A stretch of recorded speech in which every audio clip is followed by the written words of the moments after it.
What's going on, guys? Simply Amazing here. Welcome back to another video. Now, the Modern Warfare beta is finally out again for weekend 2. This time for all consoles, crossplay, all that good stuff. Make sure you guys go check it out. It will become an open beta on Saturday, so if you didn't pre-order it, you'll be able to play it for free on Saturday. So in this video, we are going to be going over the best settings to use in Modern Warfare. I know this game, the pace of this game is a little bit different. The gameplay is a little bit different. The reason you might be doing bad is because of the settings you have. So maybe if you change these settings, tweak it to how you like it, you probably do better. Now, the settings I'm going to show you is basically what I personally use. Now, you guys can use anything different, whatever works for you, but you really want to test around with your settings. I know some people don't even mess with their settings. They just play the game straight up.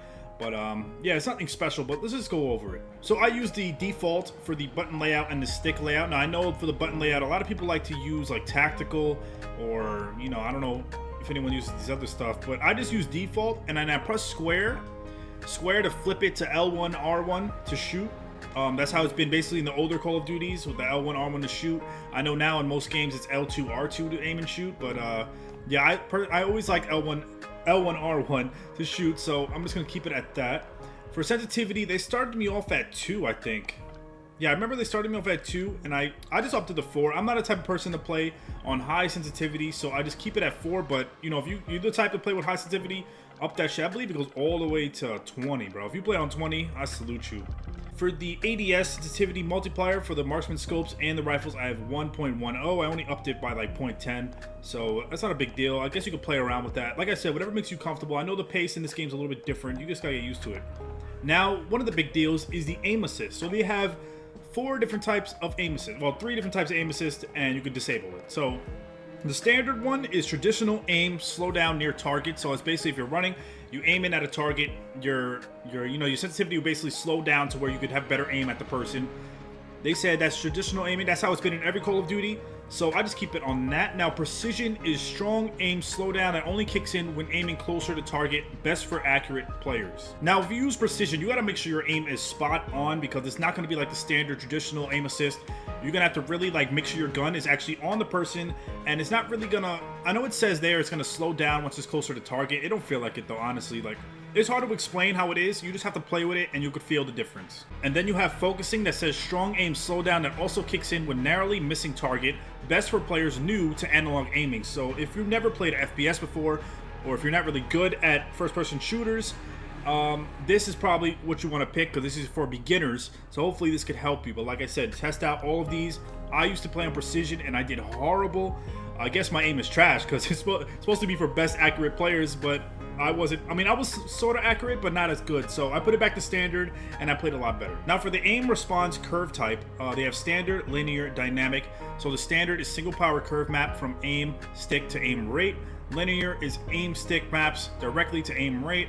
And then the dynamic is reverse S-curve mapping for fine aim rate control. I don't really know what that means, so if someone could explain that in the comments below, you know, and explain it a little bit better for what each one means. And then we have the weapon mount activation. So basically, this is where you get to lean over the corners, or you get to mount your gun on something. That's actually really helpful. It keeps your gun really steady, and I honestly been using this feature a lot. You know, in the past Call of Duties, I never really used the lean feature that they used to have, but this feature I actually use a lot more. So you have you could disable it. You could put double tap ADS, where if you aim in twice, like if you press the aiming button really fast twice, 2 times, it'll mount it. Or you can do the ADS melee, so where you aim in and then you hit the melee button to do it. That's just what I keep it on.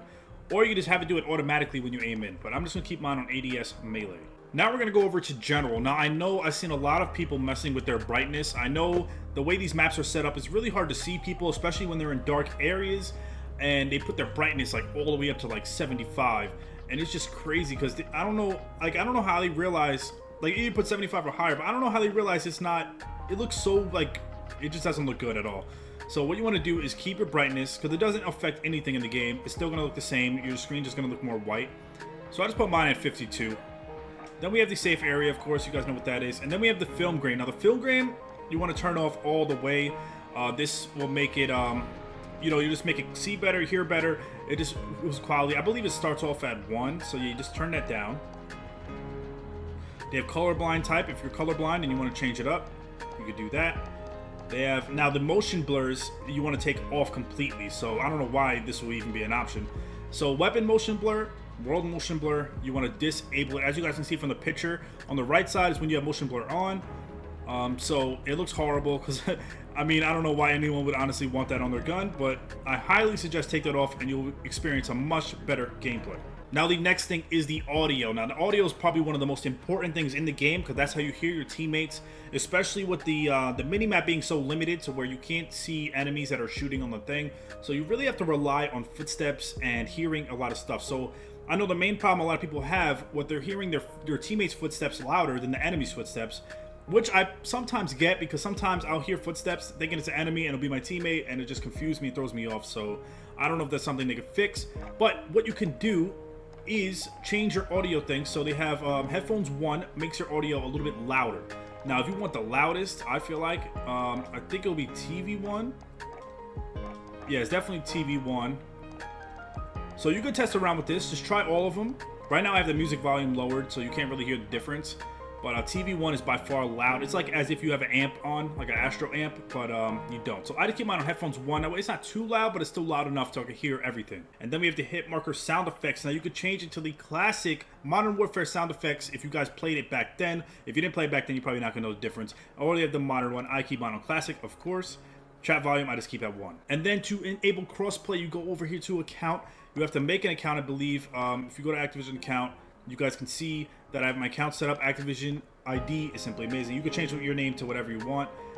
So crossplay communications enabled, all that stuff. That's how you do the crossplay. You can add someone from there. All right, so guys, that's it for this video. If you guys enjoyed this video, make sure you guys hit that thumbs up. Make sure you guys subscribe for more Call of Duty content. And I hope these settings help you guys out in some sort of way. If you guys have different settings you'd like to use, let me know in the comments below. Try to help each other out. And yeah, just have some fun with the beta this weekend. Go test it out. Go play it. See you guys in the next video. Peace.